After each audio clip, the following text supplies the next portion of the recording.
what would happen once the BRICS countries go to the alternative currency, the gold-backed currency? And that, I know that don't think they're going to do it. Those are two different questions, because they are doing an alternative currency. Okay, well, answer both then. Okay. So they are doing the BRICS. In fact, they came out with their first bond offering today. The BRICS Bank did. But that is about countries inside of that union to be able to use their own currencies to trade with. So what would happen? That means that they need the dollar less and less and less. And this is primarily about eliminating the dependency on the US dollar. So what happens in this country is all those dollars that would have been absorbed in all of those BRICS nations, maybe they'll definitely keep fewer dollars in there. They come back here, we'll have higher inflation because of it, but we also have a weakened status. Now, if they were to back the currency with gold, right, then that currency is going to be hoarded. They're going to use the less valuable currency, because that's what always happens. They'll use the less valuable currency, but they will hoard the gold-backed currency. All right, so Joe Holloway asks, will we be able to buy the BRICS gold-backed currency? I don't know. I'm not sure, because one of the things that they talked about was that you would have to be a member in order to participate. We're not going to be a member. The U.S. is not going to be a member. So in that case, I would say not likely. But they're also coming up with parameters for other countries that are not current members in order to be able to join. But they're just not allowing that willy-nilly either. So will we be able to buy the BRIC gold-backed currency? Probably not. And no need anyway, just buy regular gold. You want just a gold-backed own the physical currency? In your hand. It's the best form of gold, period. Exactly. Okay, Harry DePrinz asks, would silver become an underground currency in order to avoid CBDC transaction tracking? So I think you're asking, would people accept it as a tool of barter, swap goods and services for it? Well, I'm already doing that to some degree. Whoever will do it with me, I'm happy to use gold or silver when I make my purchases. So, again, I would say become your own central bank. Hold the metals yourself. Because as soon as people really understand what's happening to the currency, and, the CBDC, it is partly about the tracking, but the tracking is really about taxation and control. So if that's everything that you have, then frankly, pardon me, you're screwed. But so in that case, yes, silver and gold would become an underground currency. Now, if they discovered that, or it became a big problem, that's when, if you're talking about the monetary gold, so bullion gold, that's when I think we've got the threat of confiscation. Right. So that's why I only do collectibles. My uncle had at least 3,000 ounces of 333 coins.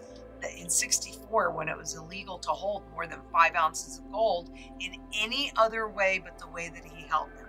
Collectible. Correct. Although if you were a jeweler or a dentist, but there was oversight to the gold. So this is private, no oversight. All right, so RD asks, can you please in short, concise step-by-step order of events as you see them coming? So, do you think it'll be hyperinflation, reset, establishing digital dollar, calling it gold, revaluation of gold? What is that? What does it look like? I think that is actually the absolute perfect order of how it would happen, because they're trying to get that digital dollar established. Hyperinflation would definitely cause a crisis, and people would be freaking out. And if they bring out, and this is how they said they were going to sell it, is there won't be any more inflation, because they'll have their finger on the button. And of course, then there are no limitations to how low they can push interest rates. So no, I think RD, that is absolutely the perfect order that we will see. Yeah, it's definitely a very plausible one. Hyperinflation, reset, establish digital dollar, call in gold, and cryptos probably, and reevaluate Private of cryptos. gold. Yes. Yep. Yep. So good job. All right. Danielle asks, Japan essentially failed in 2000. How have they been able to manipulate the system to stay alive now for 23 years? That is a great question, Danielle. And the way that they have managed to stay together in 3 years is they were such a large part of the economy, 23 years. And actually, it's like close to their system really collapsed in the early 90s. So it's actually 3 lost decades. And the way that they've managed to stay alive is that the rest of the world agreed that they should stay alive. So that's how. I mean, we've got the yen carry trade.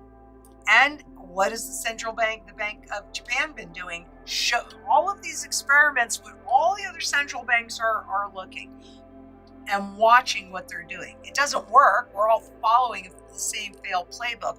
But the way that they managed to stay alive is that everybody agreed that they should stay alive. Because typically, when you go through what Japan did, you've got the group of debtors that say, nope, we're not, you're done. But Japan is such a large part of the global economy that everybody decided to agree with it, and they could make money. Traders could make money. So that's how. I mean, it's pretty simple. Now, the next question Danielle is probably asking in her mind, well, why can't all the countries just agree to stay alive now? Then it boils down to public confidence. That's what it really all boils down to. Because make no mistake, I don't care where it is in the world, it's in the entire world.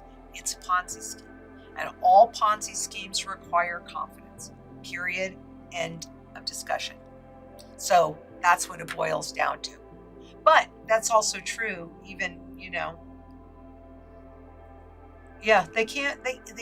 I think some people give the central bankers and governments more credit than they deserve, because as powerful as they are, they're not all powerful.